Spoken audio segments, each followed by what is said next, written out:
ሰላም ጤና ይስጥልኝ። የዛሬው ፕሮግራማችን ብዙ ጥንዶች የሚያሳስቡና በተደጋጋሚ ለሚጠየቁ ጥያቄዎች ምላሽ የሚሰጥ ይሆናል።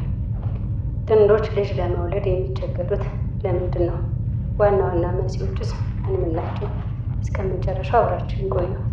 በሴቶች ላይ የሚታዩ ምክንያቶች: የእንቁላል መለቀቅ ችግር ኦቭዩሌሽን ፕሮብለምስ። ይህ በጣም የተለመደው ምክንያት ሲሆን በሆርሞን መዛባት ምክንያት እንቁላል በየወሩ በትክክለኛ ጊዜ ሳይለቀቅ ሲቀር የሚፈጠር ነው። የማህፀን ቱቦ መዘጋት። የወንድ ዘር እና የሴቷ እንቁላል የሚገኙበት ቱቦ በኢንፌክሽን ወይም በሌላ ምክንያት ከተዘጋ ጽንስ መፈጠር አይችልም። የዕድሜ መግፋት። የሴቶች የማርገዝ ዕድል በዕድሜ መጨመር፣ በተለይ ከ35 ዓመት በኋላ እየቀነሰ ይሄዳል። በወንዶች የሚታየውን በቀጣይ ፕሮግራሜ አቀርባለሁ። ላይክ ማድረግ አትርሱ።